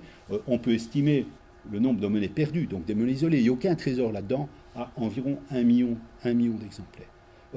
1 million d'exemplaires, ça a l'air considérable, mais enfin, 1 million d'exemplaires, disons, entre 200 avant notre ère et les alentours de 30 avant Jésus-Christ. Donc c'est une période relativement longue, et si on fait le total du nombre de pertes par hectare et par an, ça reste relativement faible. Dernier petit point avant une petite pause. L'autre élément structurant important, enfin l'autre élément, le premier élément, j'en parlerai après la pause, c'est la numismatique. L'élément majeur, et c'est celui qui m'a donné l'idée de travailler sur les structures étatiques chez Rem, c'est ceci. Alors, c'est une fouille qui, comme ça, de prime abord, n'a pas l'air d'être vraiment très, très spectaculaire. C'est une coupe d'une voie romaine. En fait, c'est un petit diverticulum qui vient s'embrancher sur la voie d'Agrippa en Haute-Marne. C'est un site qui s'appelle Bricon, donc c'est une petite route qui est perpendiculaire à la chaussée principale. On a un empierrement qui est bien dur, on a les petits fossés latéraux qui sont vraiment typiques des chaussées romaines. Voie d'Agrippa qui est datée des alentours de 38 avant Jésus-Christ. Et un truc tout à fait intéressant, c'est qu'on a une route plus ancienne, un petit peu en contrebas, avec également un fossé de drainage, là, qui est un fossé central. Alors je me suis dit, c'est quand même assez curieux qu'en plein milieu de la campagne, comme ça, on trouve, parce qu'il n'y a pas d'habitat à côté, qu'on trouve qu'on éprouve le besoin d'aller empierrer ce qui, à première vue, ne pourrait être ou ne devrait être qu'un chemin de campagne. Et c'est un travail qui est de relativement longue haleine. Je me suis intéressé à avoir des idées de datation du réseau routier à partir de Reims. Reims, on peut estimer, ça on en parlera de nouveau tout à l'heure à partir des monnaies, que le site émerge. Ce n'est pas un des sites anciens chez les REM. Vraisemblablement, en 180, ce n'est pas grand-chose, mais vers 150, 140, c'est réellement un centre économique important. Dès ce moment-là, on a un certain nombre de routes qui sont bien datées. On a par exemple la route qui mène vers Soissons. Bon, pourquoi existe-t-elle à haute époque? Simplement, on sait que César, en 57, l'utilise pour faire traverser, toutes ses troupes qui vont se retrouver sur la rive droite de l'Aisne, mais surtout, il fait traverser sa cavalerie, et la 5000 chevaux qui ne sont pas des pur sang, la cavalerie romaine, c'est du lourd, qui passe, et dit César, dans un mouvement extrêmement rapide. Donc il faut que cette route qui va de Reims, puisqu'il est à Reims, vers Soissons, soit utilisable, disons, pour faire circuler son armée, et surtout qu'il y ait autre chose qu'un ponton pour traverser l'Aisne. C'est réellement un pont important. Bon, donc ça, c'est peut-être l'élément, le tracé, disons, le moins fiable. On a une route qui va vers le sud, vers Dormans-Château-Thierry. Là, on a eu la chance de trouver dans les ornières des éléments de datation qui montrent que cette route est fonctionnelle entre 180 et 150 avant notre ère. Et on a eu un tronçon, une route qui est importante, qui est la Reims-Metz. Metz, on a de très bonnes datations d'ordre chronologique aux alentours de, je crois, 116 ou 114 avant notre ère, ce qui indique que la route, en fait, ce qu'on a vu tout à l'heure, la petite voie protohistorique, se trouve sur une perpendiculaire à peu près dans ce coin-ci. Au nord, même chose, on a un tronçon qui est la route romaine Reims-Trèves, qui est jalonné par des sites gaulois importants, mais on n'a aucun élément de datation pour la route. On a celle-ci qui est la Reims-Bavay, qui est quelque chose de tout à fait étonnant, parce qu'on a un décrochement et subitement la route part vers Bavay. Au départ, il semble tout à fait assuré maintenant que la route se dirigeait vers Macquenoise, dont j'ai parlé tout à l'heure. Macquenoise, qui est vraiment le site proto-historique majeur de la région. Et au moment où les Romains, dans les années 30, je crois que la route est datée de 35 avant notre ère, la route romaine, au moment où on crée Bavay en tant que centre, puisque Bavay n'est pas un site celtique, c'est un site, c'est une création purement d'époque impériale, la route qui avait une certaine direction fait subitement un angle. Je pense que cet angle est mieux visible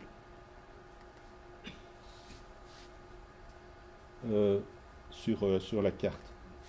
On part de Reims, en fait au départ elle allait tout droit jusqu'ici, aux sources de l'Oise, et en fait, pouf, on a dévié le tracé pour aller jusqu'à Bavay. Et alors le dernier tracé, c'est celui-ci, c'est certainement le mieux attesté. Assy-Romans est là, Château-Porcien est un petit peu plus récent, j'en ai parlé tout à l'heure. Cette route traverse la Meuse à Warcq. Assy-Romans est daté des alentours, je crois qu'on a une datation de 180 ou non, 176 avant Jésus-Christ, datation d'ordre chronologique, et cette route traverse la Meuse à Warcq sur un énorme pont qui fait 5 mètres de large, c'est vraiment considérable.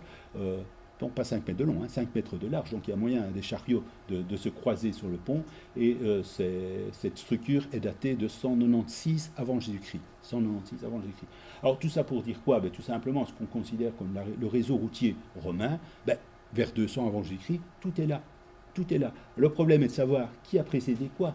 Est-ce que ces routes ont servi à créer ces sites Assy-Romans dont je parlais tout à l'heure, Assy-Romans qui se trouve à quelques kilomètres du Noviodunum, du nouveau marché. Donc est-ce que ce sont les routes qui ont précédé la création de ces agglomérations, ou est-ce qu'on a créé les agglomérations en même temps que les routes? Là, ça reste encore un domaine à exploiter. La gestion du territoire, puis on fera une petite pause. Les Gaulois ont un attrait particulier pour les structures orthonormées. La cadastration, ça on l'a vu tout à l'heure, le besoin d'avoir des listes d'état civil et certainement de listes de propriétés sont clairement visibles dans la façon dont les Gaulois ont structuré leur territoire. Alors, des photos aériennes de ce genre sont innombrables. La première, c'était c'est pas dans la Somme, je crois que c'est dans l'Essonne. Ici, on est juste à côté de Rethel, on est à Château-Porcien. avec une ferme gauloise, tout à fait caractéristique. Ce désir de structurer l'espace de façon géométrique se retrouve dans le funéraire. On a ces enclos funéraires qui forment des espèces d'alvéoles qui sont contigus. Et on dispose d'informations assez intéressantes concernant le bornage. Voilà un exemplaire qui vient de Vercelli, c'est un exemplaire italien. Il y a une inscription qui dit c'est une limite, et en fait c'est un terrain qui a été borné par quelqu'un et qui indique bien que les pierres au nombre de 4 ont été érigées. Donc il y avait une de ces bornes aux 4 coins de la parcelle en question. Alors ces parcelles, ça peut être des temples, ce qu'on appelle des Virexkranze, des structures carrées cultuelles, mais ça peut également être simplement des maisons. Alors, les maisons, de nouveau, au XIXe siècle, on est parti de maisons rondes. Pourquoi peut-être une conception circulaire de l'espace, c'est la ligne d'horizon. En fait, l'archéologie n'a quasiment jamais montré l'existence de ces maisons rondes. Dès le néolithique, on est plutôt dans des gammes de maisons carrées. Et tout au début, je parlais de Thévenot qui donnait la description de la maison gauloise, qui est une espèce de masure. Voilà par exemple de Parc Samara à quoi ressemble une de ces maisons gauloises. Ça devient plutôt du rustique chic, ça redevient à la mode. Acy-Romance, d'ailleurs, est un site tout à fait étonnant qui s'organise autour d'une grande place. On est là vers 180, 150 avant notre ère, limité sur un côté par une série de petits bâtiments qui sont des temples. Voici une reconstitution qui a été faite. Donc on a cette espèce de place centrale qui est limitée par une petite palissade, et ces petits bâtiments devant lesquels on a trouvé des séries de fosses, plutôt dans ce coin-là, des séries de fosses, des personnages inhumés en position contractée, dont je vous ai montré au début. Ces sacrifiés qui avaient été mis dans des caisses en bois de manière à les momifier en position pliée. Et on arrive également à cette époque à réellement du proto-urbain. Alors, proto-urbain, on a assez peu travaillé le problème des activités socio-économiques qui pouvaient s'y développer. Ce qu'on a, ce sont des plans. Alors des plans, on a une rue qui est orientée ouest-est, grosso modo, avec ces petits éléments qui ne sont pas les maisons, mais qui sont les enclos. Donc on a toute une série de parcelles, et à l'intérieur, des petits bâtiments réalisés en bois. Ce sont une élévation en torchis, c'est ce qu'on a vu tout à l'heure dans la reconstitution d'Acy-Romance. Donc là, on arrive réellement dans une densité de population. Clairement, ce sont des villes. On n'est plus dans les termes utilisés tout au début par ce prof de la faculté de Reims de tribu. On est clairement devant des phénomènes très différents. Je propose, on est déjà très, très tard, 5 minutes de pause, et on passera très rapidement à la numismatique, qui pourrait être très longue, mais que j'allégerai de façon assez considérable. Bien, mais nous allons reprendre. Pour la numismatique, évidemment, il y aurait beaucoup de choses à dire. Enfin, je vois que le temps passe. On va essayer de entre guillemets, régler ça en une vingtaine de minutes pour vous laisser quand même un petit peu de temps pour poser des questions, puisqu'en principe, les lieux devraient être vidés aux alentours de 19h. Alors, gestion du territoire, monnaie et taxation. Il est bien évident que tout ça est lié. Alors, selon Jean Andreau, le grand spécialiste de la banque dans l'Antiquité, on prête à la monnaie 3 fonctions. C'est un instrument de paiement qui facilite les échanges, un instrument de mesure des valeurs et une réserve de valeur qui permet d'échapper à l'obligation de consommer tout de suite les denrées. La monnaie, en fait, constitue l'ossature de l'État. Il s'agit de la répartition des richesses et des charges. Pas d'angélisme derrière tout ça. Le bien-être des citoyens passe sans doute au second plan. Il est certain que les élites sont les premières à s'enrichir. S'enrichir, pas forcément dans un but purement personnel. Il faut peut-être voir au niveau des réactions médiévales, des dons à Dieu qui sont faits. On peut on peut imaginer qu'il y a des dons, des partages. Bon, ce qui est certain, c'est que la monnaie chez les Gaulois circule beaucoup. La paix s'achète, on fait des cadeaux aux voisins, etc. Donc, les dots dont on parlait tout à l'heure. Alors, en amont de ce problème des monnaies, de la fabrication des monnaies, il y a évidemment les mines, hein, j'en ai parlé un tout petit peu, savoir d'où vient leur métal. On a évidemment les douanes, j'en ai parlé également, hein, le problème des éco-randas. Mais bon, douanes, d'où des changeurs, hein, puis bon, il y a de la monnaie qui rentre, il y a de la monnaie qui sort. Le problème des banquiers, hein, ça on en a parlé tout à l'heure, puisque César dit clairement que les Gaulois avaient un système de placement. Poids et mesure. Quand on parle encore actuellement d'arpent et de lieu, hein, un arpenteur, c'est un terme typiquement gaulois. Un lieu, c'est un mot gaulois. Les Romains ont utilisé les termes gaulois que les Gaulois avaient l'habitude d'utiliser. Bon, ils avaient un système extrêmement complexe qui montre l'importance du foncier chez eux. Contrôle des poids. Hein, bon, il y a de la monnaie d'or, il faut qu'on puisse vérifier la masse. J'ai fait des essais des tentatives de reconstitution de livres gauloises à partir de la numismatique. Il semblerait y avoir des choses qui permettraient de supposer une masse aux alentours de 350 grammes, grosso modo. Enfin, ce n'est pas encore publié. Monnaie liée également au foncier, hein, les impôts sur le foncier, et ça, il y a un texte que je vous lirai si j'ai le temps tout à l'heure pour conclure. Le foncier, impôt du cadastre, hein, les bornes et état civil, ça il existe, puisque dans le camp des Helvètes, on avait des listes d'état civil nominatives. Alors, la production de la monnaie demande un pouvoir centralisé. Ça paraît relativement évident, quoique, pour certaines régions, ça j'ai parlé tout à l'heure des Ambiani, ça peut être une décentralisation, hein, ça peut être des pouvoirs locaux qui sont à qui est attribuée la frappe de la monnaie. La monnaie, alors pour faire très bref, parce qu'il y a peut-être des gens qui n'ont pas l'habitude de ce genre de problématique, il y a deux façons de fabriquer des monnaies. Il y a la frappe. Donc on met en forme une lentille de métal qui peut être produite soit en coulant un élément, qui correspond, une rondelle, disons, un flanc métallique qui correspond à la monnaie qu'on va devoir frapper, soit c'est découpé en porte-pièces ou cisaillé dans des tôles. L'autre système, les Gaulois l'ont utilisé essentiellement pour l'or et pour l'argent systématiquement. L'argent, il y a encore certaines discussions. L'autre système, c'est évidemment couler.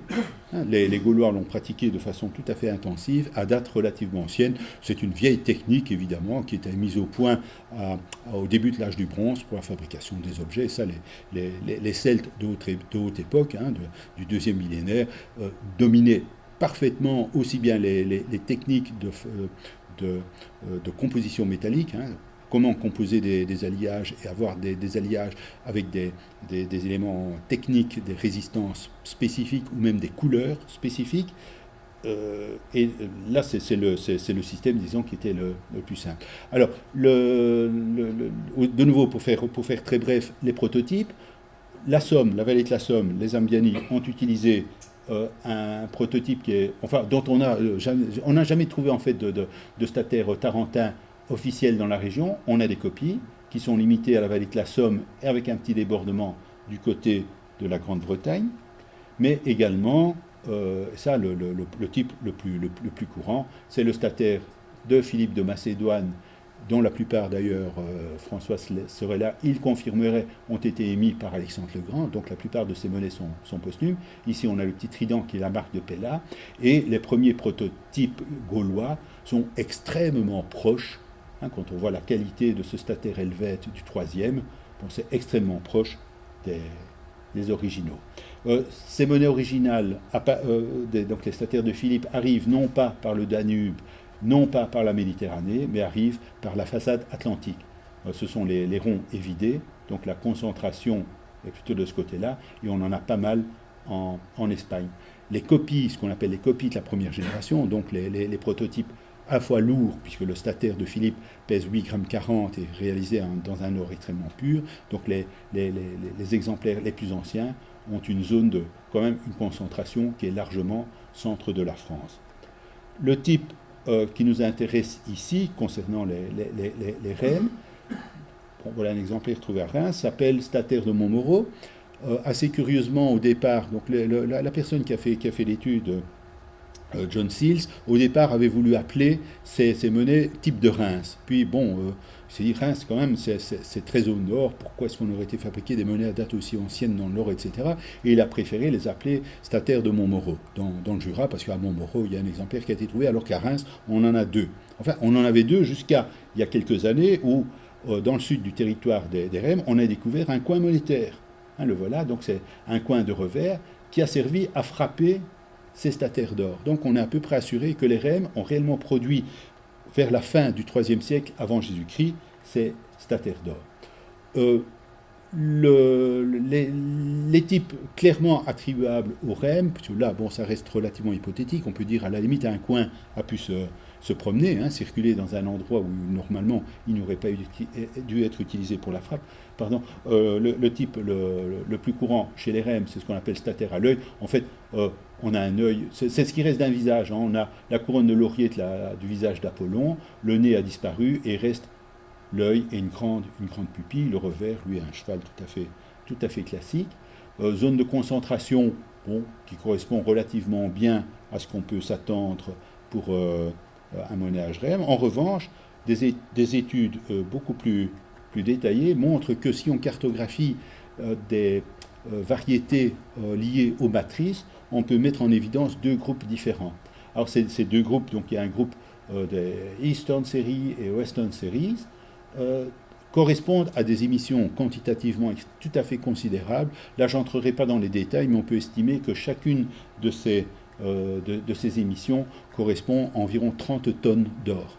30 tonnes d'or allié, à environ 55%. Enfin, ça représente une somme considérable. Si on fait la transformation, ça devrait correspondre grosso modo à 360 000 statères de Philippe de Macédoine. 360 000 statères. Un statère, c'est, bon, on dit d'habitude, c'est le salaire mensuel d'un mercenaire. Vous imaginez pourquoi les Rèmes ont-ils frappé de telles quantités quand aucune information. Disons pour l'instant, c'est encore trop tôt, on se contente de constater des choses.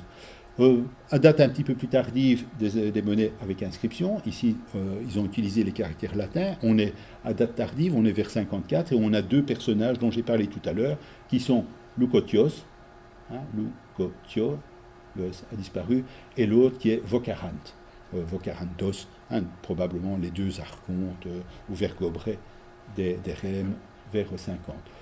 Les Rèmes ont également frappé des divisionnaires, des petites pièces, certains également avec des inscriptions. Mais l'essentiel de leur monnayage, d'un point de vue quantitatif, ce sont des monnaies coulées. Des monnaies coulées, ce qu'on appelle des potins. Le potin, c'est un alliage ternaire, cuivre, plomb, étain. Et ce sont des monnaies qui sont coulées dans des rameaux, soit des branches, en longueur, soit réellement des rameaux. Alors, le travail ici a l'air de rien, mais c'était un boulot assez considérable parce qu'il a fallu que j'examine des centaines de monnaies pour déterminer la position des petits tenons. Parce qu'il est bien évident que, bon, ici, j'ai les bandes de 10 exemplaires. Comment est-ce que je peux déterminer qu'il y a 10 exemplaires? Ben, simplement que j'ai 10% de monnaies qui n'ont pas de ce qu'on appelle d'attaque de coulée. Ici, on voit très bien que la bande de coulée s'arrête, elle ne va pas plus loin. À l'extrémité, je n'ai aucun exemplaire dont l'angle n'est pas dans l'axe de la monnaie. Si on imagine une coulée en deux branches, au moins une partie des monnaies doit avoir des axes décalés, ou, bon, soit dans ce système-ci, soit au moins. Et ceci, chez les Rèmes, ça n'existe pas. Donc, on a assuré que ces bandes sont des bandes,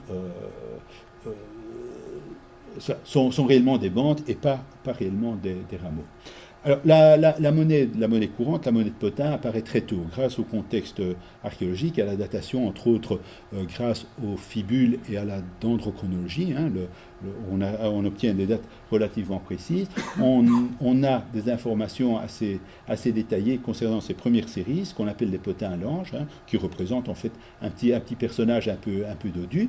Elle est, hein, c'est pour ça au 19e on appelait ça à l'ange, qui tient un élément vertical. Et bon, le modelé n'est pas très gaulois quand même. Hein. On a, les fesses sont indiquées, le mollet est bien rond, le pied apparaît bien. C'est pas du tout un travail gaulois. Je me suis dit, bon, je vais essayer de retrouver des prototypes. Bon, ça ne doit pas être très difficile dans le monnayage grec, puisque les Gaulois sont souvent inspirés du monnayage des Grecs, d'aller trouver des prototypes. Et en réalité, c'est rarissime. C'est rarissime. Il y a une seule monnaie qui peut être évoquée. C'est une monnaie romaine qui date des alentours de 240 avant Jésus-Christ, où on a exactement... C'est la seule représentation d'une victoire ailée dans cette position. Donc on a l'aile, on a les jambes, hein, la même disposition des jambes et de la musculature, et bon, la monnaie gauloise tient un petit bâton, et ici, bon, le petit bâton, c'est en fait une grande palme. Et entre les deux, il y a une monnaie qui pourrait servir de jalon, parce que apparemment la chevelure de ce personnage, la monnaie unique en fait a disparu pendant la guerre, elle était conservée dans un musée en Normandie, on a conservé uniquement une galvanoplastie, on a cette chevelure qui a l'air de se transformer plus ou moins en aile, hein, on a des séries de volutes, et on a exactement le même modelé, la même position des jambes, et également bon, cet élément décoratif qui peut très bien avoir été transformé en bâton. Mais bon, le problème ne se pose pas, en ce sens que là, on est vers 240, là, on est, d'après les contextes archéologiques, 220-200 au plus tard, et là, d'après la métrologie, on est vers 240 également. Donc tout ça se tient extrêmement bien.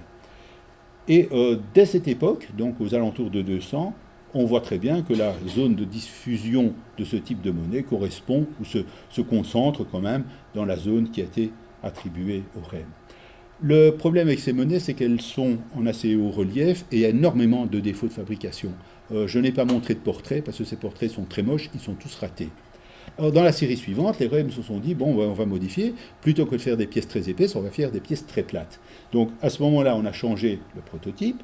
Hein, on a pris une tête casquée, beaucoup plus schématique, et une espèce de cheval tout à fait schématique, avec une grande queue bifide qui remonte au-dessus.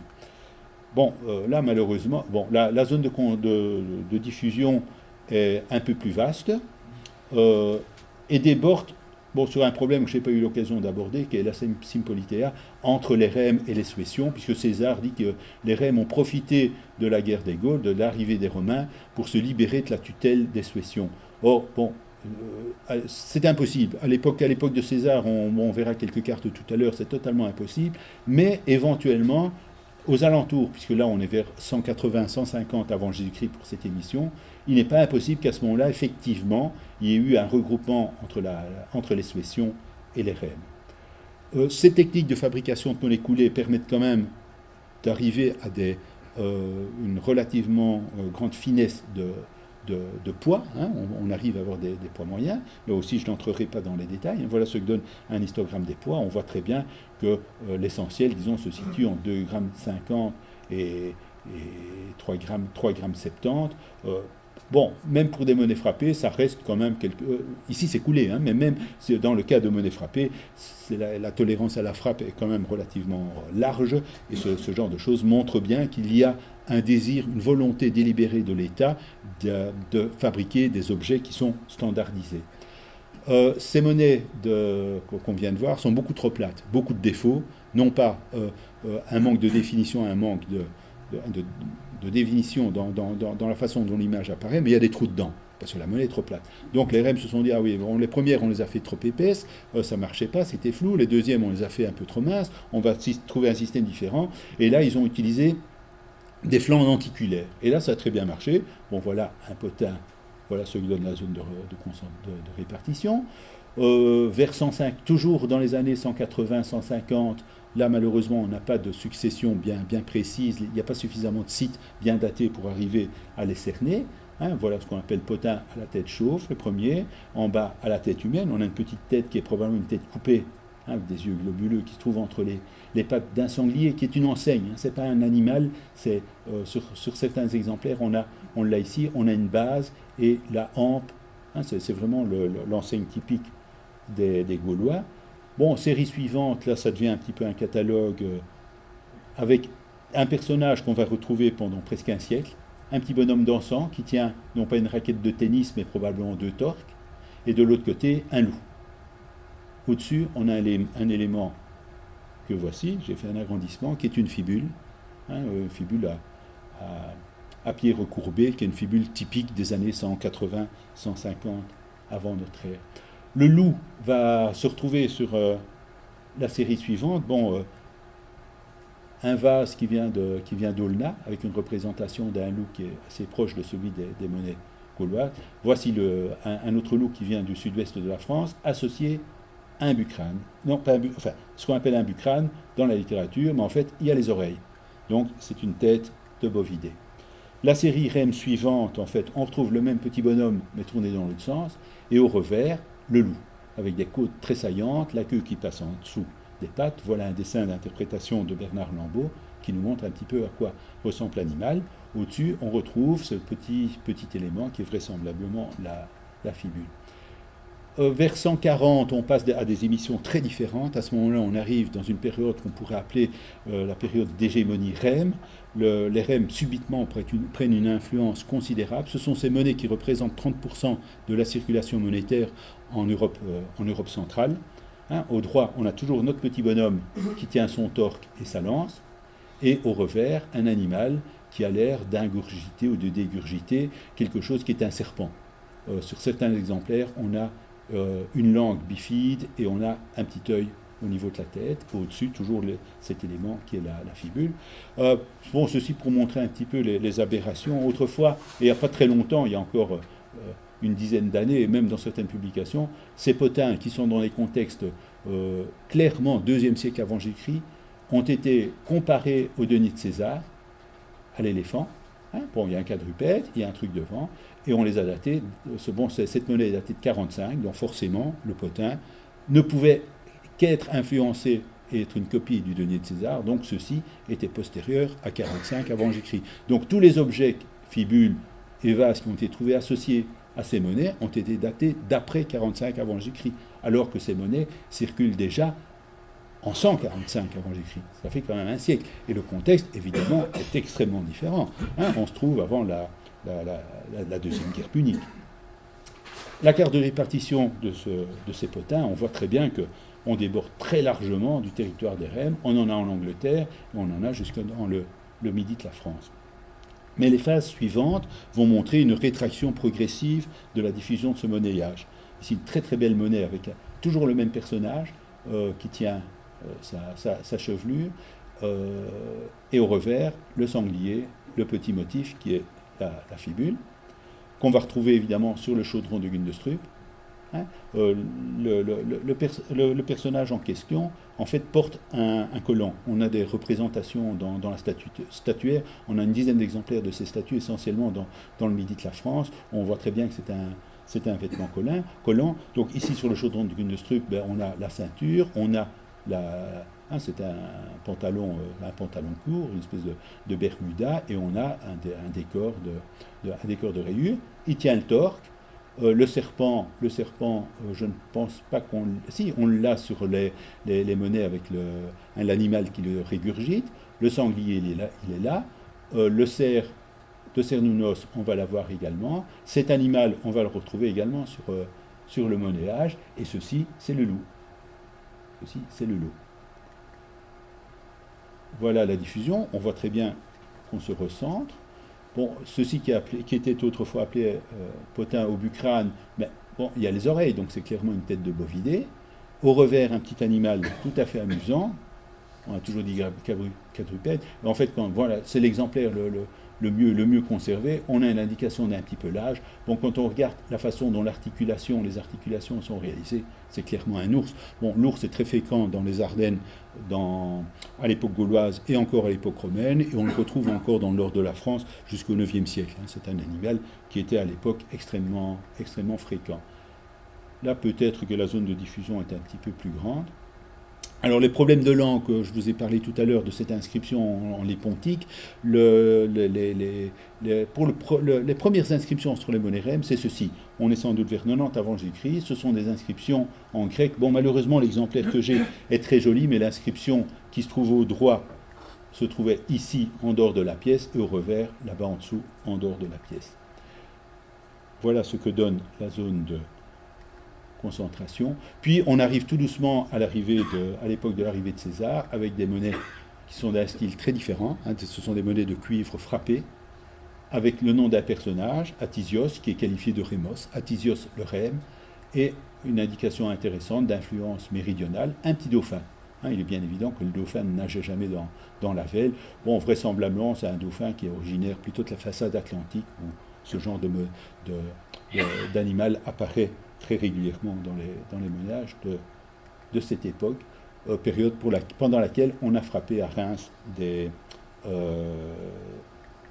on a produit les flancs monétaires dans ces lingotières, ces espèces de cadres en terre cuite qui permettaient de couler les flancs avant la frappe. Alors, pour terminer, il est quelle heure ? 51. Un tout petit texte assez intéressant pour Serge Levillon, qui regrette de ne pas être là aujourd'hui, a écrit en 1975 dans Aufstieg-und-Niedergang un texte très intéressant intitulé « Histoire, société et lutte des classes en Gaule, une féodalité à la fin de la République et au début de l'Empire ». Bon, je vous lis le texte, ça servira un petit peu de conclusion. La plupart des ouvrages qui traitent de la Gaule abordent longuement l'histoire de la conquête. On peut expliquer celle-ci de diverses manières, mais il est une remarque qui a été faite par presque tous les historiens. Les Gaulois sont divisés en deux parties. Le système social, que l'on tentera de comparer à la féodalité classique, fait que chaque puissant a à sa solde vassaux, milices et esclaves. Soit, mais pourquoi les familles étaient-elles déchirées ? Pourquoi Dumnorix se dressait-il contre Diviciacos ou Inutiomar contre Saint-Gétorix ? Une autre évidence me fit constater qu'à chacun des deux partis, on pouvait rattacher divers éléments qu'on retrouvait toujours à la même place. L'un des partis montrait la noblesse de ses membres, il utilisait pourtant la plèbe qui lui accordait sa faveur, mais il regrettait la royauté. Il cultivait l'alliance avec les siens, s'entendait avec les Germains, mais n'aimait pas les Romains. L'autre parti n'était fait que de magistrats, de sénateurs, détestait et défaisait tout ce que l'autre aimait et faisait. Enfin, il fit appel à Rome. Noblesse d'un côté, magistrat de l'autre. Pour que leur rôle fût plus net encore, je tâchai de découvrir par-delà leurs conditions sociales les fondements de leurs richesses respectives. Me basant sur les travaux d'Arbois de Jubinville, j'arrivai à la conclusion que la noblesse basait sa richesse sur l'élevage, sur le prêt du cheptel et sur l'affermage des vectigalia, c'est-à-dire des taxes touchant l'importation ou l'exportation de certaines marchandises, nous dirions des droits de douane. Autant de raisons qui nécessitaient le maintien de la possession en commun de la terre. L'autre partie, autre classe, désormais, fondait au contraire sa richesse sur l'exploitation de la terre, système incompatible avec la féodalité celtique et qui réclamait avant tout l'établissement de la propriété foncière. Ce profond bouleversement passait par l'établissement d'autres systèmes politiques, et c'est ainsi qu'au système féodal, producteur de petites royautés, c'est le Rix qu'on a vu tout au début dans cette inscription du 5e siècle avant, et c'est ainsi qu'au système féodal, producteur de petites royautés ou tyrannies populaires locales, en vint à s'opposer le gouvernement des patriciens, le Sénat au sens romain du terme. Magistrat contre noblesse, roitelet contre Sénat, une lutte politique. Petit à petit, la propriété foncière l'emportait et les magistrats chassaient les rois, répartissant leur pouvoir entre les trois collègues d'une même magistrature, le vergobret. Je crois que le temps passe, on va en rester là. Il nous reste 6 minutes pour des questions. Donc maintenant, la parole est à vous, brièvement malheureusement, mais elle est à vous quand même. Je vous remercie.